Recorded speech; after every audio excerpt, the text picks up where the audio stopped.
Segunda media hora del programa. Estamos preguntando por qué los militares, y explícame un poquito, rapidito, por qué los militares... Yo digo lo siguiente, si los maestros harían una carrera equivalente a los militares, ¿no? En el sentido de que cada grado que suben tienen que dar examen, y eso les permite ascender, mira, es posible, yo diría, bueno, que ganen el 100%, porque tú tendrías... Pero son sus propios montos, no es ningún monto, o sea, de los militares, no es ningún monto del país o que está vinculado al resto de las AFP, se maneja sus ellos aportan independientemente. Ellos aportan a la AFP, pero cuando cumplen los 35 años, aquello que les falta para los 100%, siendo generales, el Estado les va a pagar. Siendo coroneles ya no llegan pues a tener ese mismo trato, ¿no? Generales solamente. Claro. O sea, hay eso. Y además de que ellos tienen otro tipo de descuentos, porque ellos hacen un fondo que mucha gente piensa que es el Estado que les paga. No, pero ahí es un fondo que ellos mismos hacen un fondo para que cuando se jubilan reciban, bueno, antes era 30 salarios de un solo saque al jubilarse. Pero eso es de su propia plata, o sea, de su propio ingreso. Entiendo, de su fondo personal. Entonces, hay diferencias. Claro. Ahora, te pregunto, Jaime, nosotros al momento de jubilarnos, ¿recibimos algún monto específico? O sea, un monto como, por ejemplo, pasa esto, 30 salarios, o no, simplemente te jubilas y empiezas a recibir desde mañana o después del trámite ese monto que te corresponde como jubilado. A ver, ahí comencemos de los principios que hemos compartido con Alberto y coincidimos. Primero, la jubilación con el tema del fondo solidario se ha mejorado. Se está aplicando un principio de solidaridad. Segundo, según el salario que tú tengas, vas a poder jubilarte con un X porcentaje. Como hablábamos hace un momento en el corte, con 6.000 bolivianos más o menos llegas al 60% de tu salario. Si estás más bajo, puedes subir hasta llegar a los 3.500, 4.200 bolivianos, dependiendo de lo que tú tengas como jubilación, que antes no existía, definitivamente no existía. Las personas que ganan alrededor de 21.000 bolivianos, digamos, para simplificar un poco la ecuación, que son muchos de los que se apegan más a los cargos que tienen, no en general hay de 10.000, 15.000, pero 21.000 para simplificar, podrían recibir entre el 30 y el 40%, dependiendo cuántos años hayan cotizado. Eso quiere decir 7.000, 8.000 bolivianos, 9.000 bolivianos más o menos que van a poder recibir estas personas. Ojalá que sea así, pero más o menos es el 30%. Si ganas 21.000 y has aportado un largo periodo, podrías llegar a eso, ¿no? Entonces, estamos hablando de que en Bolivia hay personas que tienen jubilaciones que van desde los 3.500, 3.800 bolivianos que antes no tenían. ¿Cómo funciona el tema? La nueva ley de pensiones, la ley 065 y sus reglamentos permiten que una persona que no ha tenido la oportunidad de trabajar, es decir, que ha aportado muy poco tiempo, solo 5 años, 7 años, 8 años, por la informalidad que existe desde hace muchos años en el país, con 10 años ya puede acceder a una jubilación mínima. O sea, yo completo los 10 años, ya puedo jubilarme. Si no me alcanza en mi fondo, en el monto que hablaba Alberto, que él decía 1.200.000, pero para un cierto nivel de salario, que podría ser mucho menos en realidad, eso depende de cuál sea tu salario, cuánto hayas aportado, no te alcanza para tener 1.200.000 para tener una pensión de 6.000. Claro, para tener una pensión de 6.000. 1.200.000 para tener una pensión cuenta individual, en tu cuenta individual. Pero si no tienes ese monto, si tienes menos o no llegas a los mínimos para una pensión más baja, que implica el aporte solidario y todo eso, tú puedes reclamar la plata. Tú puedes decir, yo no tengo la posibilidad de seguir maniobrando un poco con mi jubilación, no consigo trabajo, no nada, entonces tú lo que puedes hacer es retirar ese monto. Pero si cumples los requisitos de jubilación, si te alcanza para el mínimo, para el monto mínimo de jubilación, tú una vez que haces el trámite ya comienzas a cobrar tu pensión. Todos los meses de acuerdo a lo que te alcance, de acuerdo a lo que hayas cotizado. Eso es lo que ocurre. Entonces, ¿qué es lo que tiene que hacer en realidad? ¿Qué es lo que nunca ha pasado? Y ahí Alberto coincidirá conmigo, la APS actual, antes SPBS, han hecho los esfuerzos normativos para que estas inversiones sean adecuadas. En realidad no es que las AFPs tienen un manejo exquisito solo por ellos. Son entidades de buen nivel, tienen políticas muy rigurosas en cuanto al riesgo, pero ahí hay una normativa que los obliga a cumplir esa franja de inversiones, que los obliga a diversificar, que los obliga a cumplir ciertos temas de transparencia que tienen que verse en el mercado de valores. Segundo, un tema que es adicional, la calificación de riesgo, que yo comparto. Es importante la calificación de riesgo, pero no es la que te garantiza el pago. Ya en Bolivia hemos tenido casos en que la calificación ha bajado de golpe con una empresa que estaba con calificación A1, que es un buen rango, que te dice que tiene una alta posibilidad de pago el deudor de los créditos en los plazos y términos pactados, que bajó en menos de 2 semanas a D, que quiere decir que no puede cumplir con las obligaciones. Entonces, ahí tienes 2 elementos. Primero, la calidad del administrador, que como decía Alberto, no importa quién sea, puede ser Futuro, puede ser Juan, puede ser Pedro, siempre y cuando tenga la calidad de un administrador idóneo, están separados y seguros los fondos. No importa quién los administre, si cumple estas características. Y segundo, el tema de la calificación de riesgo. Más allá de la calificación de riesgo que pueda tener un instrumento, un valor, un título, el activo que se está comprando, la entidad tiene la obligación de analizar esos riesgos, porque si no puede entrar en default, quiere decir que la persona a la que se le ha dado los recursos no devuelva y eso nos afecta a todos. Claro que sí. ¿No? Recientemente ha corrido por las redes sociales un texto que decía: todos los que han nacido de tal época pueden ir a recoger de la AFP no sé qué cantidad de monto. No sé si te ha llegado, no sé si lo has leído. Sí, bueno, son montos que por alguna razón no han sido pagados a su debido tiempo, ¿no? Pero quería comentar algo que dijo Jaime respecto a que la Superintendencia de Pensiones y Valores, ahora ya no es Valores, ahora es de Pensiones y Seguros, ¿no? La autoridad. Sí. Bueno, ojalá hubiera cumplido todo lo que tiene que hacer, porque yo creo que la pata coja de la mesa es precisamente la autoridad. Porque, por ejemplo, no impulsó algo que se podía hacer en su momento de forma extraordinariamente positiva para los ahorristas, y es que la ley permite que las AFPs lleguen a invertir hasta el 50%. Hace poco lo mencionó el viceministro de Pensiones. O sea, de toda la plata que se tiene, en este caso, de los 17.000 millones de dólares, 400.000, podían agarrar la mitad y ponerla, invertir en el exterior, buscando una mejor rentabilidad. Sí. Pero una de las reglamentaciones que nunca salió por parte del gobierno, y bueno, porque en realidad la autoridad ahora está supeditada al viceministro de Pensiones. Tan diferente a lo que era antes, ¿no? No puede ser, pues, ¿no? Esta autoridad tiene que tener su relativa independencia. Y estar por sobre todo. Y tendría que estar hasta por sobre el viceministro. Entonces, nunca salió una reglamentación sobre las inversiones, al punto que la ley 65 en ninguna parte, por ejemplo, menciona a la bolsa de valores. Pero siguió funcionando como funcionaba. Siguen haciendo las compras, todas las transacciones a través de la bolsa. Pero alguien podría decir, bueno, ¿y por qué a través de la bolsa? Compraremos nomás aquí en la esquinita, ¿no? Claro, porque no dice la ley, ¿no? Claro. Bueno, pero ¿por qué? Porque el reglamento sobre inversiones se quedó, yo me imagino, en algún borrador perdido ahí. Y la autoridad, no tiene ninguna autoridad para mí, entonces no impulsó esto. Entonces pudo haberse hecho, especialmente en la época en la cual hubo un gran crecimiento de la rentabilidad en el mercado internacional. Y con muy poco riesgo pudo haberse mejorado esa rentabilidad, ¿no? Bueno, a ver, y hay otras formas más. Ahí yo disiento un poco, si me permiten. Yo creo que la Autoridad de Pensiones y Seguros ha cumplido una labor que es adecuada. O sea, en realidad hay la reglamentación de inversiones, hay la normativa, sin embargo... No existe, querido hermano. Existe una normativa para inversiones. Ahora vamos a entrar al tema de inversiones en el extranjero. Ahí nunca ha habido, en realidad, desde la promulgación de la ley 1732, desde la SPBS tenía que existir una reglamentación que nunca se dio. Hasta el año 2006 jamás sacó la Superintendencia de Pensiones, Valores y Seguros. Si bien la posibilidad de invertir en el extranjero te puede permitir mejorar la rentabilidad de tus fondos, es un valor agregado, pero no es el único valor agregado. En realidad, un aspecto que para mí también ha fallado ha sido el tema de impulso por parte de las administradoras de fondos de pensiones. No han hecho una adecuada labor de comunicación. Si uno ve las noticias en Chile nada más, se están matando las AFPs porque hay multifondos, hay otro esquema, hay un esquema que es diferente. En cambio, en Bolivia nunca han cumplido ni la labor informativa. Fíjate, es que la labor informativa en Chile es porque pueden quitarse afiliados. Exacto. Y fíjate una cosa más, pueden sacar para atraer a los afiliados, tocan tu fondo. O sea, es otra de las diferencias que hay en Bolivia.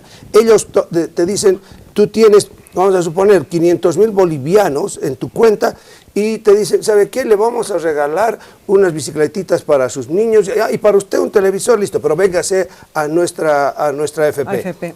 Y sale eso de su bolsillo. No, te sacan de tu fondo, de tu dinero. O sea, te anticipan algo de tu pensión regalándote eso, pero no te lo avisan.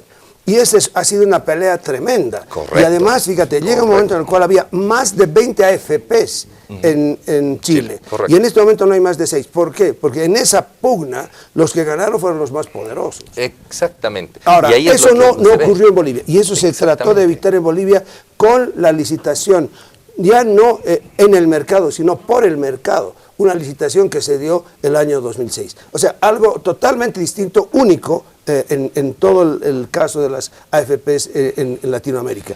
Y esas situaciones particulares es las que han salvado de lo que tú quieres, que ojalá aquí no se presente, porque lo que tenían que hacer es que la autoridad obligue a las AFPs a hacer toda la información. Hicieron la información, pero siempre llevando agua a su molino. Entonces, ¿qué es lo que se requería?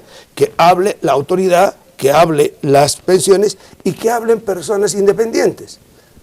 Yo más de una vez me he puesto como ejemplo, he dicho, bueno, como yo, sí, donde yo no voy a ganar nada ni con el gobierno ni con la AFP, pero debería haber una legión de consultores en este tema, donde te puedan decir, esto es lo que usted puede hacer con un conocimiento, sin favorecer a un lado ni favorecer a otro. Y ahí viene el tema formativo, porque en realidad un lugar donde te podrían apoyar, tú te das clases en la Facultad de Ciencias Económicas, es justamente ahí. Hay personas que han estudiado economía que no tienen idea cómo jubilarse, y esa es la realidad. No saben cómo funciona, no saben cómo funciona la capitalización individual.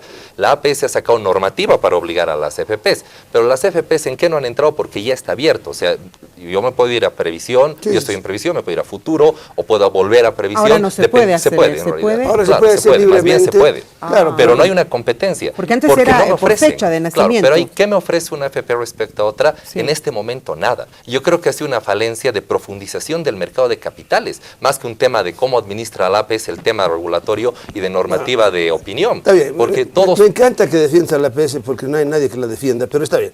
Pero no es que no hay nadie que la defienda, bueno, no estoy defendiendo a la APS. Lo que tiene que quedar claro es que está haciendo una labor. ¿Podría ser mejor? Seguramente podría ser. Yo creo que ahí lo que para profundizar el mercado de valores, algo que debía hacerse, por ejemplo, es impulsar a que la banca cotice en bolsa y cotice acciones, no DPF. Cotiza acciones, pero no las quiere transar. Pero por favor, es la verdad. Lo que pasa es que tenemos que hablar.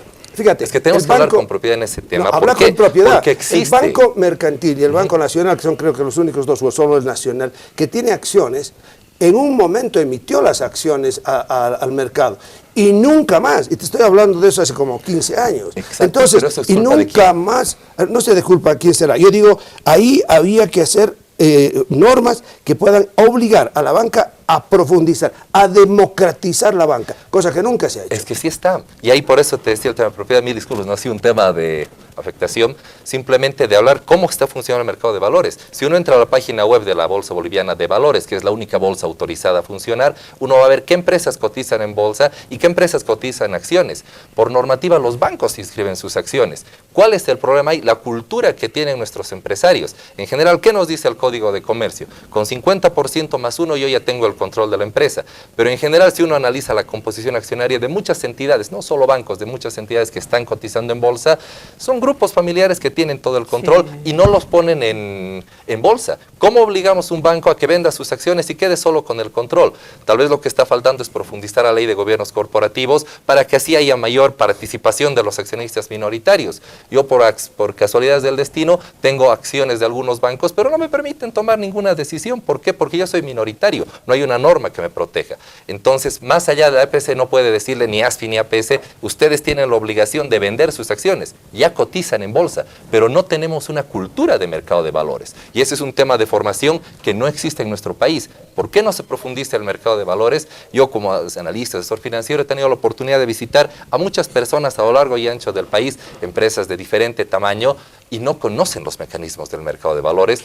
Personas que están en cargos financieros, en cargos de decisión, no conocen y prefieren ir al sistema tradicional bancario.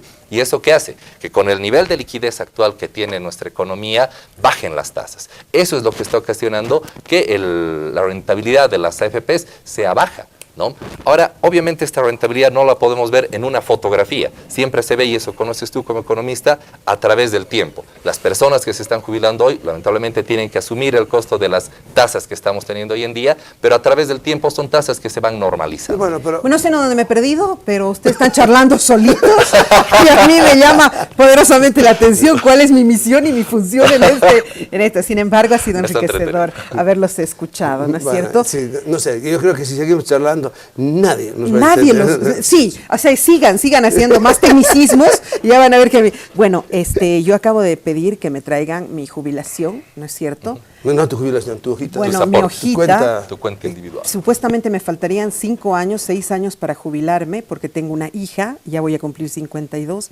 Tengo apenas como saldo en cuenta 565,000, lo cual no significa que llego al millón. Lo que significaría que me jubilaría. No, pero consuélate, vas a tener el fondo solidario. Todo depende de cuánto ganas. Claro. ¿Cuánto es tu sueldo? No tengo mis okay, no te Debe ser confidencial. Pero igual sí, es confidencial. De todas maneras. No lo digo en público. No, yo te pregunto tu edad. Con tu sueldo llegas al fondo solidario. ¿Pero a cuánto del fondo solidario? No, pero eso tendría que hacértelo un calculito. No, claro, hay que calcular, pero vas a llegar por lo menos al 60-70% con el aporte del fondo solidario. Al fondo solidario, al 60% de tu sueldo, vas a ganar unos 1.800 de pensión. 1.800 al mes. Sí, más o menos. Estoy arreglada, ¿no? Claro. Puedo vivir en Miami. Un poco más en realidad, ¿no? Ya, 2.000 bolivianos. 1.850. No, bastante más de 2.000 estarías. Más de 2.000. No, tendría que tener 400.000 y no tiene 400.000. Tengo 500. Ah, ya, 2.500. Ya, okay. 2.500 voy a ganar al mes. Sí, Qué bien, cabalito para pagarle. 2.500 y por ahí te ayuda la... No tengo más hijos, ya tengo casitas. 2.500 y con el fondo solidario puede ser que suba un poquito más. ¿Y si me casara con un hombre más joven, qué pasa? ¿Me rebaja? Sí, te rebaja un poquito. O sea, en vez de 3.000 va a ser 2.950. Ah, así de mínimo. No es tan poco así, tan grande. No es una gran... Bueno, la verdad es que... no termino de comprender qué tan positivo pueda ser. Entiendo que para las grandes mayorías, gente que no aporta, sí puede ser altamente beneficioso, que estaríamos generando de pronto un trabajo social, pero muy solidario de parte de otras empresas. Pero mi pregunta es si esto es óptimo y si estamos nosotros listos para poder encarar, o van a haber otras transformaciones. La gente teme que se estén utilizando estos recursos. En fin, cerraremos el concepto final, por favor. Para cerrar simplemente... Para personas, por ejemplo, que tienen tu nivel salarial, es positivo, definitivamente es positivo el tema de cómo está la norma de pensiones actual, todo el tema del fondo solidario. Para gente que gana mucho más, probablemente sí es un recorte a su estilo de vida, pero hay que ver la evolución del ciclo de vida individual.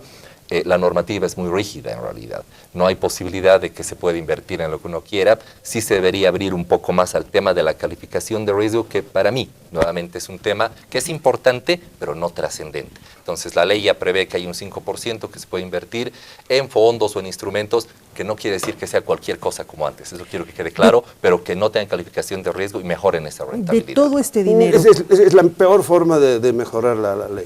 Yo pienso de que se puede mejorar impulsando e incluso generando ciertos incentivos para que para que se profundice el mercado de valores, pero no por el lado de los débiles, sino por el lado de los poderosos. O sea, y no solamente la banca, sino las empresas que pueden poner acciones. Ahí para complementar, solo para completar, es que yo soy el ciudadano común. Un ratito, señores. Yo soy el ciudadano común, no soy economista. ¿Qué quiere decir eso? No te entiendo. Quiere decir que haya más posibilidades que las AFPs invierten en títulos, ¿no es cierto? Sí, en empresas que estén funcionando adecuadamente y que pongan sus valores.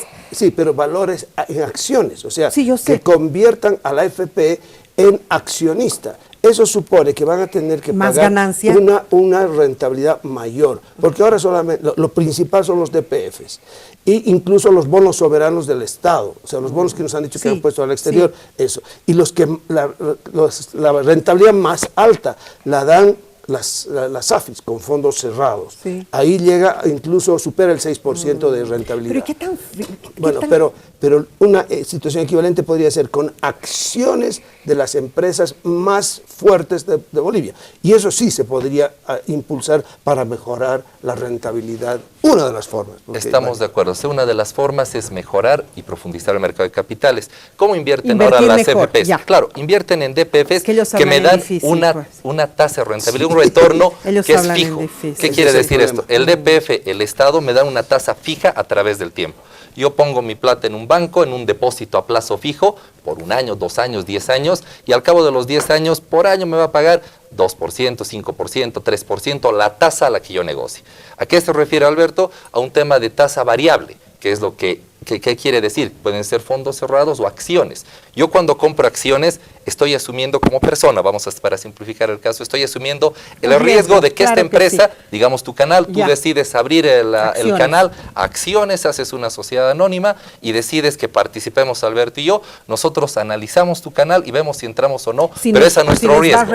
Exactamente. Pero también mañana puedo quebrar y todos caemos juntos. Exactamente, a eso voy. Entonces, ¿qué es lo que debes hacer? Comenzar a generar nuevas formas de profundizar el mercado. Yo comparto el criterio de que el mercado de renta variable es importante porque te ayuda a subir la rentabilidad. ¿Qué es el mercado de renta variable? Son las, ahora sí, acciones de renta variable, ¿qué quiere decir? El mercado de renta variable es el mercado de acciones. ¿Qué quiere decir variable? Que tú no me garantizas que voy a recibir una tasa de interés o un monto constante a través del tiempo. Puede ser arriba, que puede ser menos, que puede ser más. Puede ser negativo, puede ser positivo, puede ser altamente positivo. Eso es renta variable. Y también debe permitirse inversiones en el extranjero. Eso. No, eso. ¿Por qué no tenemos nuestras acciones en Mac?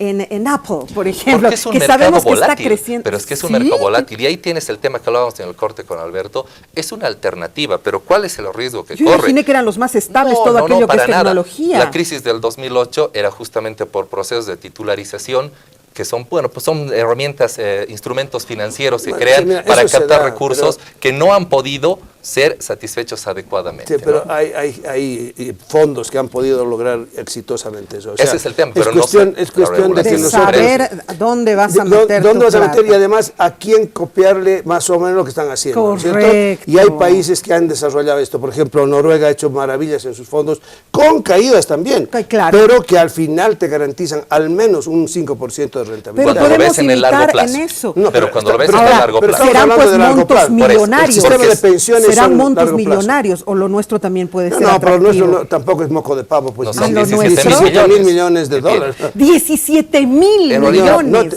Si te pones a pensar cuánto es eso, es tanta plata que más o menos significa el 50% del Producto Interno Bruto. Wow. Entonces, es una gran cantidad. O sea, estamos hablando de buen dinero. Podríamos imitar prácticas como las de Noruega. Y tú decías que el temor que tiene la gente, si se mantiene la estructura administrativa, financiera, toda la arquitectura que se ha hecho para las FPs en manos del Estado, no habría por qué temer. Ahora, yo sí tengo temores que vaya a una gestora. ¿Por qué? Porque ya se ha mostrado ineficiente. Que las gestoras son claras. No, pero podría ser. Hay empresas públicas en el mundo que son muy buenas, pero la gestora no ha podido hasta ahora, y se dice que se va a abrir en marzo. Bueno, yo creo que eso y la cara de Dios no vamos a ver. En marzo no se abre la gestora para... O sea, sería un riesgo que la gestora maneje para... En la forma que se está manejando hasta ahora, pues sálveme Dios. O sea, depende nuevamente mucho de la calidad del administrador, lo que hablábamos. El patrimonio autónomo, y eso es importante que a la gente le quede claro, está a salvo. O sea, el patrimonio autónomo, ¿qué es el patrimonio autónomo? Donde está yendo nuestros aportes mensuales. A eso se llama patrimonio autónomo, lo que decía Alberto, nuestros fondos de jubilación separados del administrador. Sí. Entonces, si el administrador es malo, la ley prevé un cambio. Si quiebra, la ley prevé un cambio. ¿De la misma manera?